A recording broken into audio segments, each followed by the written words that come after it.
नमस्कार,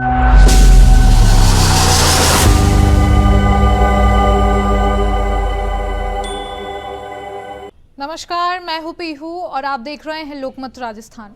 प्रधानमंत्री नरेंद्र मोदी ने आज 25 सितंबर को राजस्थान के बांसवाड़ा से विकास की नई गाथा लिखी है और यहां 1 लाख करोड़ रुपए से अधिक की परियोजनाओं का लोकार्पण और शिलान्यास करते हुए उन्होंने 2800 मेगावाट क्षमता वाले माही परमाणु ऊर्जा केंद्र की नींव रखी।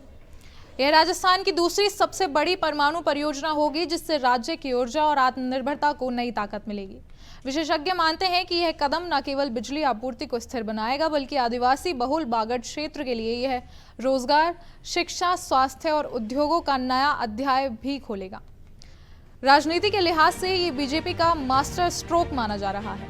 बांसवाड़ा की ऐतिहासिक धरती पर प्रधानमंत्री नरेंद्र मोदी का दौरा आज केवल एक औपचारिक कार्यक्रम नहीं, बल्कि राजस्थान की राजनीति और विकास की तस्वीर बदलने वाला क्षण माना जा रहा है। प्रधानमंत्री ने यहां 2800 मेगावाट क्षमता वाले माही परमाणु ऊर्जा केंद्र की आधारशिला रखी है, जो करीब 42,000 करोड़ रुपए की लागत से बनेगा। इसके साथ ही 1 लाख करोड़ रुपए से अधिक की विभिन्न विकास परियोजनाओं का लोकार्पण और शिलान्यास भी किया जाएगा। राजस्थान पहले ही सौर और पवन ऊर्जा के क्षेत्र में देश का अग्रणी राज्य है, लेकिन इन स्रोतों की सबसे बड़ी चुनौती मौसम और समय पर निर्भरता है। परमाणु ऊर्जा इसके विपरीत स्थिर और लगातार बिजली आपूर्ति का विकल्प देती है।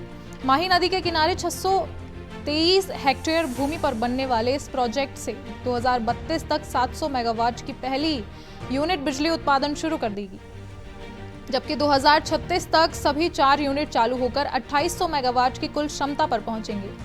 इस परियोजना से मिलने वाली अधिकांश बिजली राजस्थान को ही मिलेगी, जिससे उद्योग, सिंचाई और घरेलू खपत में राहत मिलेगी। निर्माण के दौरान इस परियोजना में 10 से 15,000 लोगों को अस्थायी रोजगार मिलेगा, जबकि संचालन शुरू होने के बाद करीब 5,000 स्थायी नौकरियां उपलब्ध होंगी।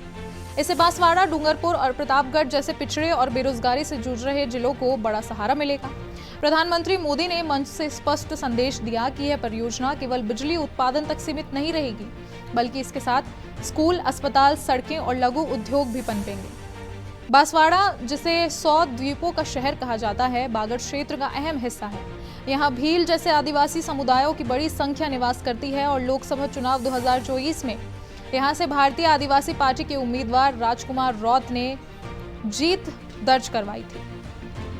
बीएपी लगातार कांग्रेस और भाजपा दोनों के पारंपरिक वोट बैंक में सेंध लगाती रही है और इसी पृष्ठभूमि में प्रधानमंत्री मोदी का यह दौरा और विकास घोषणाएं भाजपा की दीर्घकालीन राजनीति रणनीति मानी जा रही है। प्रधानमंत्री मोदी ने अपने भाषण में बार बार विकास और रोजगार की बात कही है। उन्होंने कहा है कि बड़ी परियोजनाएं केवल बिजली ही नहीं देंगी, बल्कि आने वाले पीढ़ियों को सुरक्षित भविष्य भी देंगी।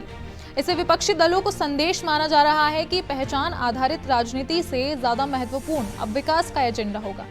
हालांकि बीएपी सांसद राजकुमार रौत ने इस दौरे का विरोध करते हुए धरना दिया है। उनकी मांग है कि परियोजना से मिलने वाला सारा सीएसआर फंड आदिवासी विकास पर खर्च किया जाए। अब भाजपा नेताओं ने इस पर पलटवार करते हुए यह भी कहा है कि भूमि अधिग्रहण का पूरा मुआवजा दिया जा चुका है और जिले में पहले ही स्कूल और अस्पतालों का निर्माण हो रहा है। राजस्थान में लंबे समय से जातीय समीकरण राजनीति की धुरी रहे हैं, लेकिन प्रधानमंत्री मोदी ने इस मंच से विकास को ही असली राजनीति का केंद्र बनाने की कोशिश की है। उन्होंने कहा है कि वंदे भारत ट्रेन और परमाणु परियोजनाओं जैसे कदम राजस्थान के युवाओं के भविष्य को रोशन कर देंगे। यह संदेश खासकर आदिवासी युवाओं के लिए था, जो बेरोजगारी और पलायन की समस्या से जूझते रहे हैं। और साथ ही माही परमाणु परियोजना में अत्याधुनिक सुरक्षा तकनीकें इस्तेमाल होंगी।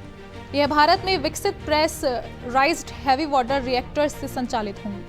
इसमें मल्टीलेयर सुरक्षा प्रणाली और वेस्ट मैनेजमेंट की उन्नत व्यवस्था होगी, ताकि पर्यावरण और स्थानीय जनता को किसी तरह का खतरा ना हो। भारत ने 2070 तक नेट जीरो उत्सर्जन का लक्ष्य भी तय किया है और ऐसे में परमाणु ऊर्जा लगभग बिना कार्बन उत्सर्जन के लिए बिजली उत्पादन का साधन रहेगी। अब राजस्थान की राजनीति में बांसवाड़ा और बागड़ क्षेत्र अब निर्णायक भूमिका निभाने लगे हैं। बीएपी की बढ़ती ताकत भाजपा और कांग्रेस दोनों के लिए चुनौती बन चुकी है। उन्हें उम्मीद है कि बिजली और रोजगार के साथ गांवों में शिक्षा और स्वास्थ्य सुविधाएं भी आएंगी। अब सरकार आदिवासी समाज को मुख्यधारा से जोड़ने का प्रयास कर रही है और आने वाले वर्षों में यह देखना दिलचस्प होगा कि क्या ये परियोजना भाजपा के लिए राजनीतिक रूप से उतनी ही कारगर साबित होंगी जितना कि विकास के लिहाज से है। इस पर अपने विचार हमारे साथ शेयर करें और ऐसी खबरों और अपडेट्स के लिए देखते रहें लोकमत राजस्थान।